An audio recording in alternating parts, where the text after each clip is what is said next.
बिस्मिल्लाहिर्रहमानिर्रहीम। अस्सलाम वालेकुम स्टूडेंट्स, कैसे हैं आप सब? ठीक है, उम्मीद करता हूँ ठीक होंगे। ठीक है ना। तो आज सारा रसलान आपके लिए लेके आए हैं फर्स्ट ईयर चैप्टर नंबर 2 के एक्सरसाइज के शॉर्ट क्वेश्चन। ठीक है। हाँ, तो कल हमने प्रीवियस टॉपिक में हमने क्या किया था, चैप्टर 2 को कंप्लीट किया था। ठीक है बेटे। हाँ, अगर कोई टॉपिक मिस हो गया तो आप 11th class physics topic wise में प्लेलिस्ट में जाके, ठीक है ना, समझ सकते हैं। ठीक है, चलें वीडियो को स्टार्ट करते हैं बेटे जी। तो हमारे पास क्वेश्चन नंबर 1 ना कहता है कि डिफाइंड द फॉलोइंग टर्म्स। ए क्या कहता है, position vector, unit vector and component of vector. तो बेटे अगर आपको याद हो तो आपको मैंने बड़े अच्छे से ये टॉपिक पढ़ाया है। ठीक है ना, जो मेरा फर्स्ट टॉपिक है इंट्रोडक्शन, उसमें कि सब क्वेश्चन 1 है हमारा, डिफाइन कहता है फॉलोइंग टर्म्स, जिनमें से सबसे पहले आती है कहता है यूनिट वेक्टर। तो बेटे आज आपको दोबारा बता देते हैं यूनिट वेक्टर क्या है। तो बेटे सिंपल मैंने बताया था, वेक्टर हुज मैग्नीट्यूड इज़ 1। ठीक है ना, ऐसा वेक्टर जिसकी मैग्नीट्यूड क्या हो, एक हो, सिंगल 1 हो, उसे आप बोलते हैं यूनिट वेक्टर। ठीक है। हाँ, फिर आपको मैंने बेटे इसका फार्मूला बताया था कि इसको यूनिट वेक्टर को सिंबल इसका होता है हैट के साथ शो करते हैं। इसका फार्मूला था वेक्टर ओवर वेक्टर की मैग्नीट्यूड। ये मैग्नीट्यूड का सिंबल, ये वेक्टर का सिंबल। ठीक है बेटे। फिर आपको मैंने क्या बताया था, it show the direction of vector, it shows the direction of a vector, किसी वेक्टर की डायरेक्शन को ये शो करता है। जैसे फिर आपको इसकी एग्जांपल दी थी कि मैंने बताया था कि ये एक्स वाई जो एक्सिस होते हैं, एक्स वाई और जी, एक्स में यूनिट वेक्टर आई, ठीक है, वाई में यूनिट वेक्टर हमारे पास है जे, और जी में यूनिट वेक्टर है हमारे पास के। ठीक है बेटे। तो इस तरह ये है यूनिट वेक्टर। इसी तरह साथ हमारे आ जाता है पोजीशन वेक्टर। ठीक है बेटे। चलें पोजीशन वेक्टर की बात करते हैं। पोजीशन वेक्टर, फिर आपको मैंने बताया था, ये भी हमने डिस्कस किया था कि position vector show the position of a vector with respect to some reference point called origin. क्या मतलब कि ये देखें कि ये एक पॉइंट है P, इसके कोऑर्डिनेट्स हैं एक्स वाई के अलोंग, आप इसको लेंगे A B, A along X axis है और बी अलोंग वाई एक्सिस है। तो सिंपली आप इसके एक वेक्टर यहाँ पे हम ड्रॉ करेंगे। ये वेक्टर आ गया, ये देखें, ये इस वेक्टर ने ओरिजिन से इसके पोजीशन वेक्टर शो किए हैं। ठीक है। तो इस वेक्टर को आप बोलेंगे पोजीशन वेक्टर, जिसको हम कहते हैं आर। ये पोजीशन वेक्टर है। ठीक है ना, ये उसकी डायरेक्शन शो करेगा एक्स के साथ आई और वाई के साथ जे। ठीक है बेटे जी। तो बेटे यहाँ पर क्योंकि हमने ए एंड बी को लिया है, तो यहाँ भी आप ए एंड बी को लेंगे। ठीक है बेटे। हाँ, इसी तरह आपको मैंने अभी इसकी क्या डेफिनेशन बताई थी, a vector which show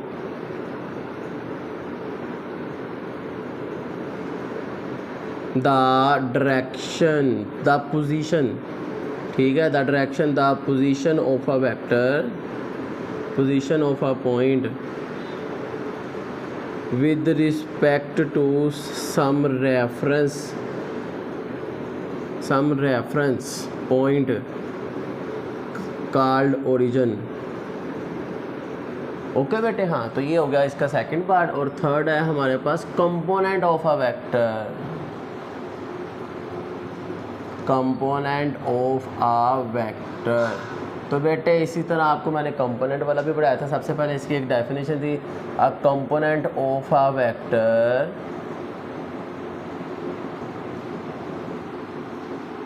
is it's effective value. जिसकी आपके पास ये डायग्राम थी कि ये एक्स एक्सिस है, ये वाई एक्सिस है, ये हमारे पास एक वेक्टर है ए, ये वेक्टर ए है। फिर मैंने कहा हमने इसके परपेंडिकुलर ड्रॉ किए अलोंग एक्स एक्सिस और वाई एक्सिस। तो इतना हिस्सा इसका एक्स पे आ रहा है, जो इससे हमने बोला ए एक्स, और जो वाई पे आ रहा है इसे हमने कहा ए वाई। फिर हमने इसको हेड टू टेल रूल से ऐड करके लिखा। ठीक है बेटे। हाँ, तो इस तरह ये एक वेक्टर ए है, इसके कंपोनेंट जैसे ए एक्स बना ए कोज ऑफ थीटा, ये फार्मूला आपको ड्राइव करना सिखाया था, और ए वाई बना ए साइन थीटा। ठीक है बेटे। हाँ, तो अगर शॉर्ट में आए तो इतना काफ़ी है, ठीक है बेटे। हाँ, चलते हैं सेकंड क्वेश्चन की तरफ, ठीक है। क्वेश्चन है हमारे पास, कहता था वेक्टर सम ऑफ 3 वेक्टर्स, ठीक है ना, विल बी 0 रिजल्टेंट, ठीक है। What are the orientation of the vectors, ठीक है, कि 3 वेक्टर्स को ऐड किया और उनका रिजल्टेंट 0 आया, ओरिएंटेशन क्या होगी। तो बेटे आप सिंपली बता सकते हैं कि a vector representation, if we have 3 vectors, ठीक है ना, if we have 3 vectors A B C, ठीक है, 3 वेक्टर हैं। अब इनकी ओरिएंटेशन आपने शो करवानी है, ठीक है ना। Their resultant will be 0, their resultant will be 0 if they have orientation like this। कौन सी, ये देखें, ये वेक्टर A, ठीक है बेटे, ये वेक्टर B और ये आ गया हमारे पास वेक्टर C। अब आप इनका सम लें, vector A, vector B, vector C। Now their resultant will be 0 because इसकी डायरेक्शन मैंने रिवर्स कर दी है, तो क्योंकि वो उसमें से क्या हो जाएगा, माइनस हो जाएगा, ठीक है बेटे, बात समझ आ गई। हाँ, तो ये था हमारा सेकंड क्वेश्चन। बात करते हैं थर्ड क्वेश्चन की, जिसमें हमारे पास कहता है कि vector A lie in XY plane, ठीक है, for what orientation will both of the rectangular components of the vector will be negative, and for what orientation they have opposite sign। चलें बेटे, आपको याद हो, अगर आपने ये पढ़ा था क्वेश्चन नंबर 3, आपको ये याद है, इसलिए हमारा x negative x, y negative y। तो बेटे आपको पता है ये फर्स्ट क्वाड्रेंट था, ये हमारा सेकंड है, ये हमारा थर्ड क्वाड्रेंट है और ये हमारा फोर्थ क्वाड्रेंट है। अब आपको एक ये भी पता है कि फर्स्ट क्वाड्रेंट में हमारे पास x की वैल्यू भी प्लस, y की वैल्यू भी प्लस होती है। इस y सेकंड में हमारे पास x माइनस होता है, y प्लस होता है। थर्ड में हमारे पास दोनों माइनस होते हैं और इधर x प्लस और y माइनस। तो उसने पहले पूछा है किस में हमारे पास दोनों के साइन नेगेटिव हैं, तो आप बताएंगे in third quadrant the vector have both components are negative, और in second and fourth quadrant both have opposite sign, ठीक है बेटे। तो ये था क्वेश्चन नंबर 3। नेक्स्ट है हमारे पास क्वेश्चन नंबर 4। क्वेश्चन नंबर 4 है हमारे पास, if one of the rectangular component of a vector is not 0 can they magnitude 0, ठीक है। हाँ, एक्सप्लेन। तो सिंपली क्वेश्चन नंबर 4 है आपके पास, जिसमें कहता है कि आपको फार्मूला पता है, ये मैग्नीट्यूड का फार्मूला, लेट से वेक्टर ए है ना, ax² प्लस ay²। पहले तो आप सिंपली कहेंगे नो, ठीक है बेटे, आपने कहना नो, ठीक है। हाँ जी, तो बेटे आपने सबसे पहले बता देना नो, कैसा नहीं हो सकता, नॉट पॉसिबल, ठीक है। अगर एक कंपोनेंट 0 तो दूसरा तो मौजूद है ना, तो there magnitude will be not be 0। पहले आप सिंपल ऐसे बताएंगे, ठीक है। फिर आप हेडिंग देंगे रीज़न की, एक्सप्लेनेशन की, फिर आप एक्सप्लेन करेंगे, क्या ना, as we can say that if, अगर आपने एक कंपोनेंट को 0 कहा है, यही मतलब है ना, एक 0 नहीं है मतलब दूसरा 0 है, पहले आप ax को 0 कह दें, ax 0 है तो फिर क्या होगा, 0 प्लस ay², तो ये 0 ख़त्म होके खाली ay² बचेगा, ये स्क्वायर रूट से कैंसिल, तो मैग्नीट्यूड किसके इक्वल आई, ay के। तो अब अगर आप किसको ay को 0 कर दें अगले स्टेप में, दूसरे में, पहले एक कंपोनेंट आपने 0 लिया ना, आप दूसरे को ले लें। अगर आप ay को 0 बोलेंगे तो यहाँ से ax क्या आ जाएगा, वो आ जाएगा मैग्नीट्यूड के इक्वल, ठीक है बेटे। हाँ, तो इस तरह आप प्रूफ करके दिखाएंगे नो इट्स नॉट पॉसिबल। ठीक है, ऐसा नहीं हो सकता कि अगर एक कंपोनेंट जीरो हो जाए तो रिजल्टेंट ही जीरो हो जाए, दैट्स नॉट पॉसिबल। ओके बेटे। तो नेक्स्ट है हमारे पास क्वेश्चन नंबर 5। क्वेश्चन नंबर 5 है हमारे पास, कहता है can a vector have a component greater than its magnitude. तो सिंपली आंसर है बेटे, कहता है मैग्नीट्यूड से ज़्यादा हो सकता है कंपोनेंट? No, simple. पहले आप बताएंगे नो, ठीक है, यू कैन से simply know that not gonna possible because, फिर आप इसकी हेडिंग देंगे, रीज़न बताएंगे, एक्सप्लेनेशन कि वाई इज़ इट सो, ऐसा क्यों होता है। बिकॉज यू कैन से component of a vector is it's effective value and we also know the formula of magnitude with components.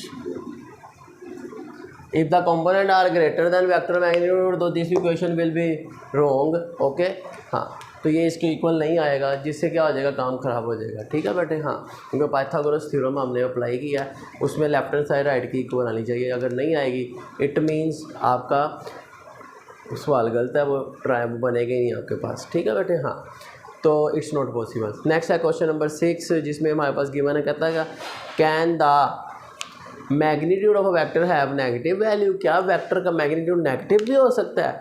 तो बेटे आए, आप पहले कहेंगे no, your answer will be no it's not possible. फिर आप इसकी एक्सप्लेनेशन की हेडिंग देंगे, आप बताएंगे कि ये देखें हमारे पास वेक्टर को रिप्रेजेंट किया जाता है, वो represent a vector using squares. Component का स्क्वायर है, तो अगर कंपोनेंट उसका नेगेटिव हो तो आप उसका स्क्वायर लेंगे, जब स्क्वायर में वो फिर पॉजिटिव हो जाएगा। ठीक है, तो that's why you can say the component can never be negative. Okay. Next question number है 7, कहता है if a plus B is equal to 0। ठीक है, what you have representation component of two vectors, what you say, उसके components क्या होंगे। ये देखिए क्वेश्चन नंबर 7, ये यहाँ कर ले। क्वेश्चन नंबर 7 कहता है कि आपके पास है a plus B is equal to 0। तो अब आप a के कंपोनेंट लिखें, ax प्लस bx, ax और प्लस ay, तो साथ i और j आएगा। ये a के आ गए और b का लिख लो, bx by। ये तो मैंने 2 लिखे हैं बेटे, आप तीसरा भी लिख सकते हैं z वाला k के साथ। तो अब देखें ये प्लस उधर जाके माइनस हो जाएगा, ये वाला वैल्यूज़ कंपोनेंट्स b के इधर आके माइनस हो गए, जिससे हमें क्या पता चला बेटे कि कंपोनेंट इक्वल है बट डायरेक्शन ऑपोजिट है। ये माइनस साइन की वजह से आप कह सकते हैं। ठीक है। हाँ, the components are equal in magnitude but opposite in direction. ठीक है। हाँ, तो यहाँ एक लाइन आप लिख लेंगे। चले चलते हैं नेक्स्ट क्वेश्चन नंबर 8 की तरफ। तो बेटे क्वेश्चन नंबर 8 है हमारे पास, कहता है कि what condition the vector have components equal in magnitude. किन कंडीशन के वेक्टर के कंपोनेंट इक्वल होंगे। तो सिंपल आप बताएंगे कि आपके पास अगर ये है इस तरह कि कहता है ये वेक्टर के कंपोनेंट इक्वल कब होंगे। तो बेटे आपको पता है, पहले आप सिंपल बताएंगे at the angle of 45 both component will be equal. ठीक है बेटे, बिकॉज 45 पे दोनों की वैल्यू सेम आती है, दैट्स वाई। ओके बेटे। हाँ, अब इसका प्रूफ कि ये कैसे पॉसिबल है, हाउ इज़ इट पॉसिबल। तो आप बताएंगे पहले ए एक्स हमारा ए वाई दोनों इक्वल हैं जो उसने कहा है, तो ये ए कोज ऑफ थीटा, ये ए साइन ऑफ थीटा। तो हमें क्या चाहिए, एंगल। ये ए से कैंसिल हो गया, तो ये कोज उधर जाके डिवाइड हो जाएगा, ये बन गया टेन थीटा। टेन इधर आके इन्वर्स हो जाएगा, टेन इन्वर्स ऑफ 1 होता है बेटे 45 डिग्री। ठीक है। हाँ, तो इस तरह आप बताएंगे इसको दोनों तरीक़ों से करके। ठीक हो गया। हाँ, चले नेक्स्ट है क्वेश्चन नंबर 9, कहता है is it possible to add a vector quantity. तो क्या आप कहेंगे सिंपली नो। पहले तो आप सिंपल बताएंगे नो, इट्स नॉट पॉसिबल। ठीक है, फिर आप उसकी हेडिंग देंगे रीज़न की, एक्सप्लेनेशन की, कि नो क्यों कहा है आपने। तो आप सिंपली बताएंगे कि क्योंकि vector have magnitude plus direction both, ठीक है, but scalar has only magnitude, so that's why we can not add a vector into a scalar quantity. Okay बेटे, हाँ ठीक है। हाँ, क्या क्वेश्चन है, आंसर है कि वेक्टर के पास vector have magnitude plus direction but scalar have only magnitude.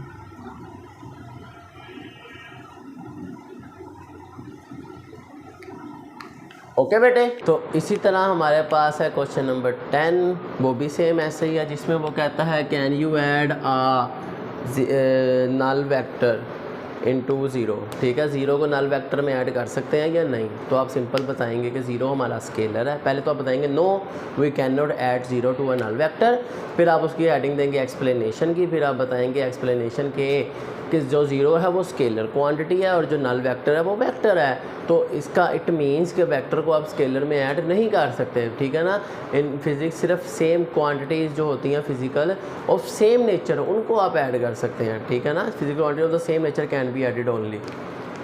Okay, हाँ, तो इसका भी यही आंसर है, जो एक्सप्लेनेशन है जो उसकी है। ठीक है, चलें, क्वेश्चन नंबर है हमारे पास 11, जिसमें कहता है two vectors have unequal magnitude और सम ज़ीरो हो जाए, इट्स इम्पॉसिबल। तो आप कहेंगे नो, सम ज़ीरो तभी होगा जब मैग्नीट्यूड इक्वल होगा। यहाँ कह रहा है अनइक्वल मैग्नीट्यूड, पहले आप सिंपल कहेंगे नो इट्स नॉट पॉसिबल, फिर आप उसकी एक्सप्लेनेशन देंगे, रीडिंग हेडिंग देंगे, एक्सप्लेनेशन बताएंगे कि आप पहले बताएंगे कि the vector have equal magnitudes their sum will be zero but the vectors have unequal magnitude their magnitude will not be zero because, ठीक है ना, जब इक्वल मैग्नीट्यूड ही नहीं है तो कैसे आएगा इक्वल ज़ीरो आंसर। ठीक है ना, हाँ, वो जब सेम होंगे डायरेक्शन ऑपोजिट करेंगे तो मैग्नीट्यूड ज़ीरो हो जाएगा सम होके। ठीक है, हाँ, लेकिन जब मैग्नीट्यूड ही सेम नहीं है तो माइनस करेंगे प्लस करेंगे तो उनका ज़ीरो आंसर नहीं आ सकता। ठीक है बेटे, हाँ, तो चलते हैं नेक्स्ट क्वेश्चन नंबर 12 की तरफ। क्वेश्चन नंबर 12 है हमारे पास, कहता है show that sum and difference of two perpendicular vectors,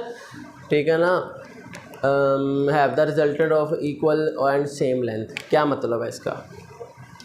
question number 12 है हमारा, कहता है दो वेक्टर हैं ए एंड बी, ये ए ये बी, ये आपस में परपेंडिकुलर हैं 90 के एंगल पे। ठीक है, हाँ जी, तो कहता है कि इन दोनों का जो रिजल्टेंट है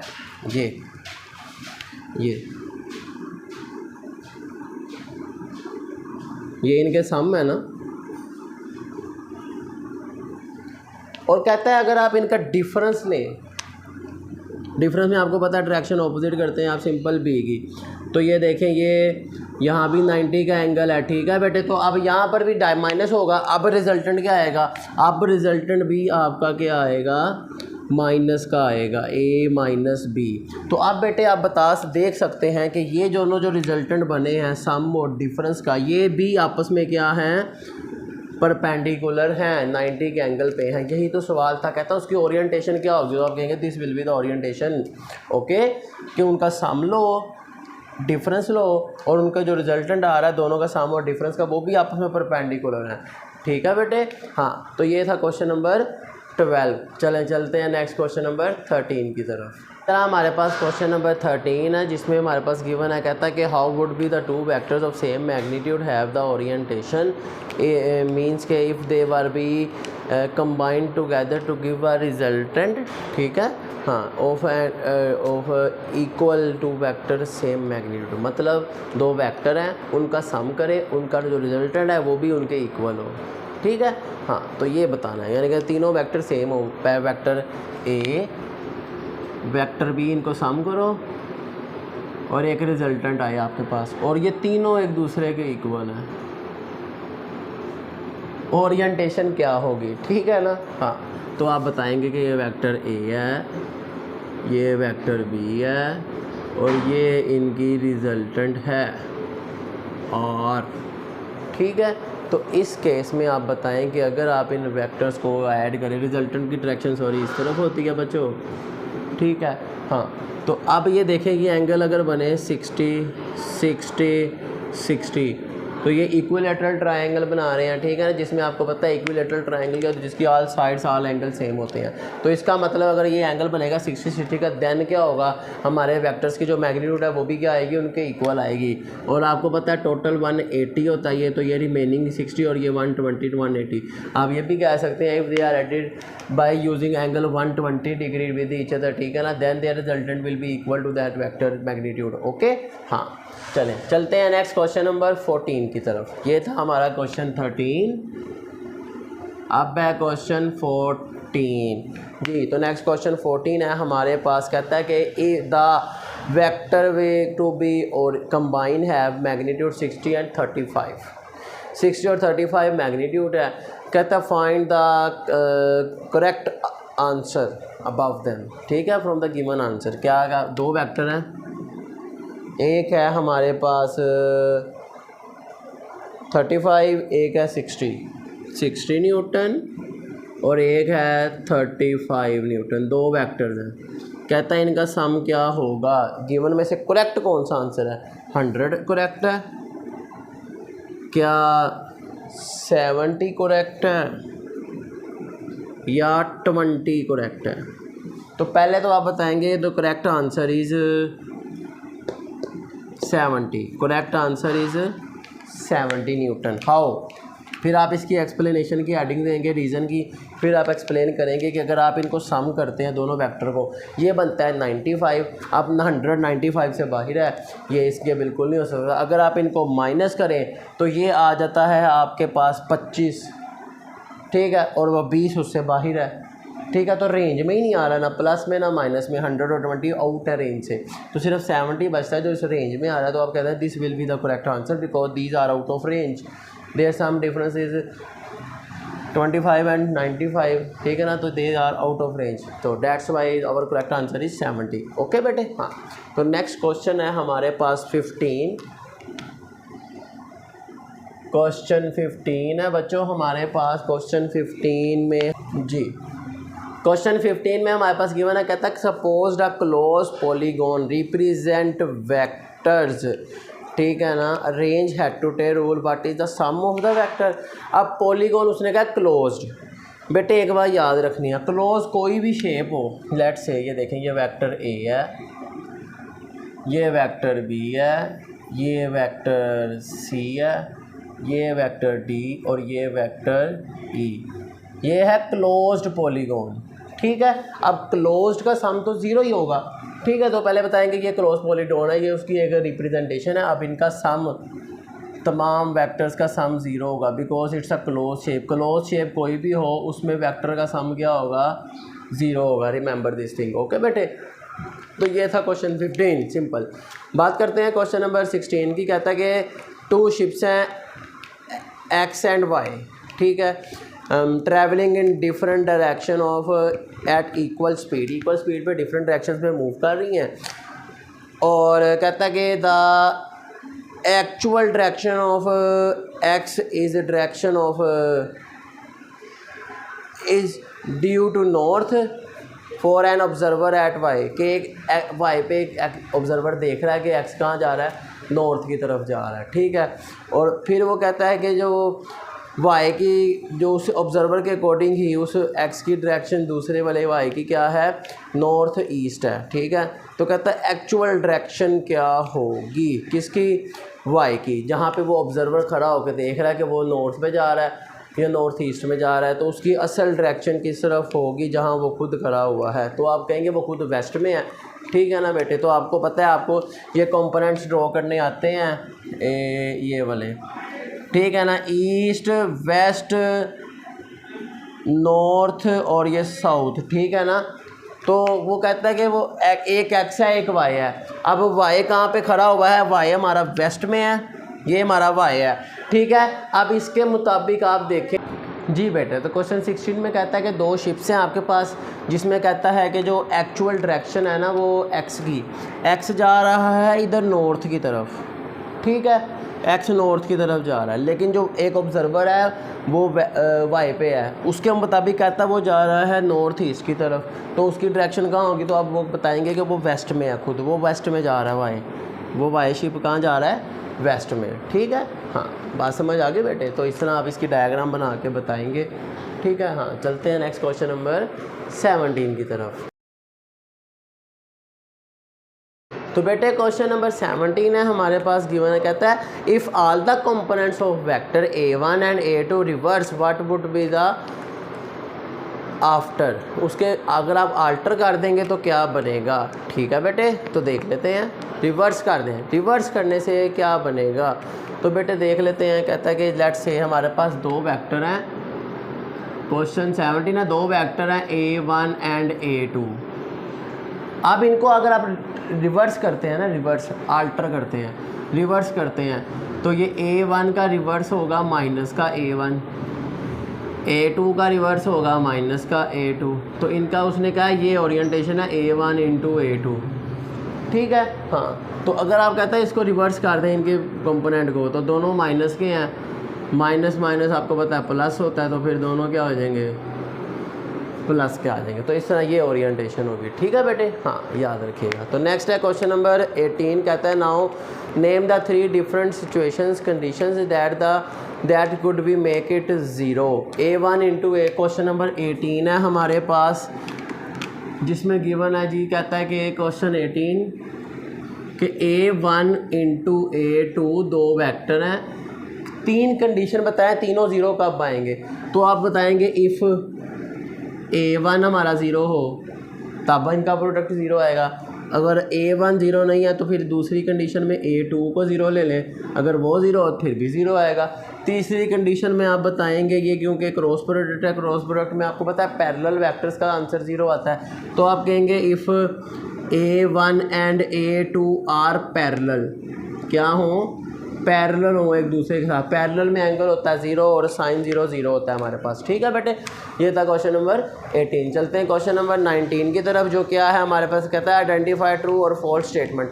तो पहली स्टेटमेंट कहता है body is in equilibrium implies that it is neither moving nor rotating, ठीक है। तो ये सिचुएशन आपकी क्या है, गलत है, ठीक है। ना रोटेट कर रहा है, ना वो मोशन, ना वो रेस्ट में है, ठीक है ना।